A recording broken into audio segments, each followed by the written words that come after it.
Hey everyone, in this video we are going to talk about the PHP Foreach loop.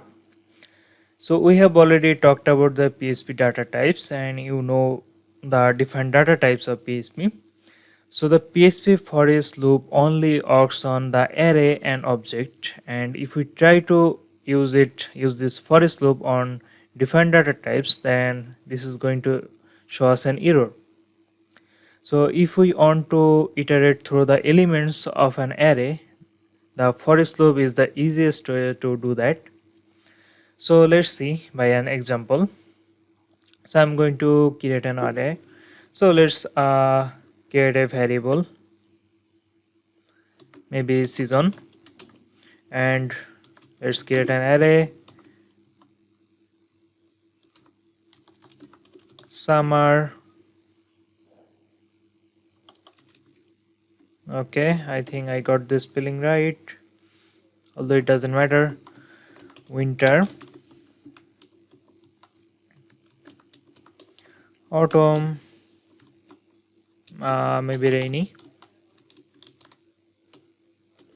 Fine, we got a array here. Now let's say we want to uh, display all of the elements here of this array.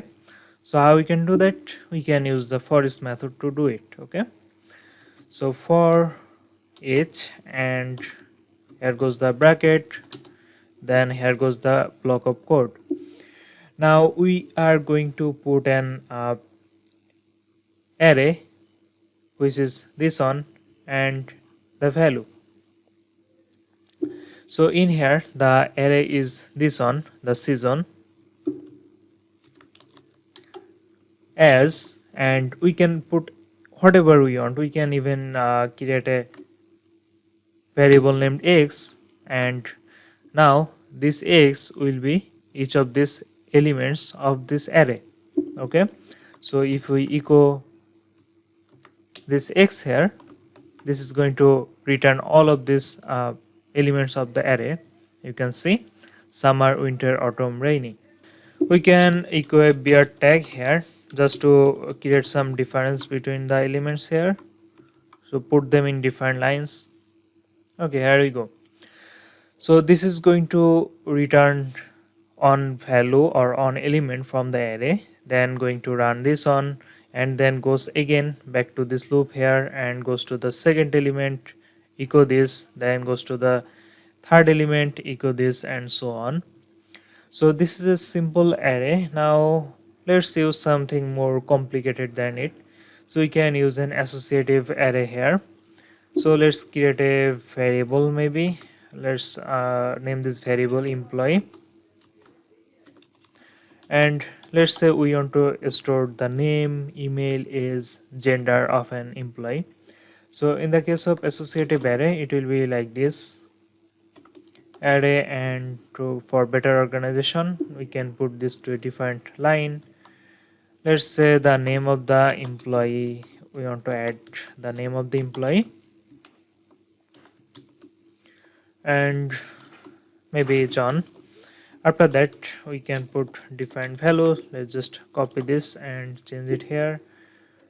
We can also add the gender, male, maybe age, and it should be a number. Let's say 25.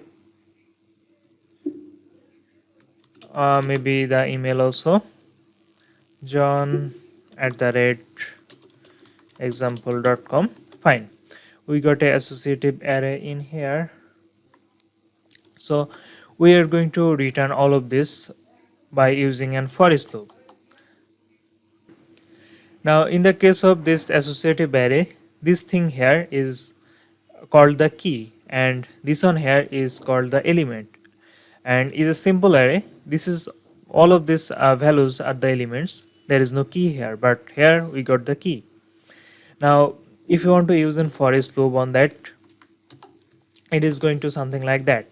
So in here we got the season here, as, then we got the element. This is actually the element in here, but we have named it variable x. You can do it whatever you want. So now in here we are going to get the employee variable and as, and it goes like this. key and the element. The variable name doesn't matter. Actually named is the key and element, so it is going to be easy to understand. So the key here is this one and the element here is this one, so it is going to iterate through all this array here and shows the result. Okay, so we can echo this. Let's say we want to echo the variable of key, then the element. Let's just concatenate it. The concatenate operator is the dot here, and we are going to concatenate the key with the element. Now in between this, let's put an maybe colon. Fine. We can also echo a bear tag here. Now let's save and refresh it. We can see name, which is the key in this case, and the element, which is John, and it is going through all this key element pair and going to echo this. So this is how we can grab the values from an associative array by using the for each loop. So the variable name, it doesn't matter, you can use A and B and it still works and it is totally normal. The thing you need to remember that the first value here, this is the key, and the second one here is got the element associated with that key. So this is very simple, and if you are going to learn Wordpress after this PHP introduction course, then this for each loop is going to be very important, because if you want to cycle through all the posts in Wordpress and everything like that, we are going to use the for each loop to make that happen. So make sure that you understand the for each loop perfectly. And this is everything about this video, and in the next one we are going to talk about the while loop. So see you in the next video.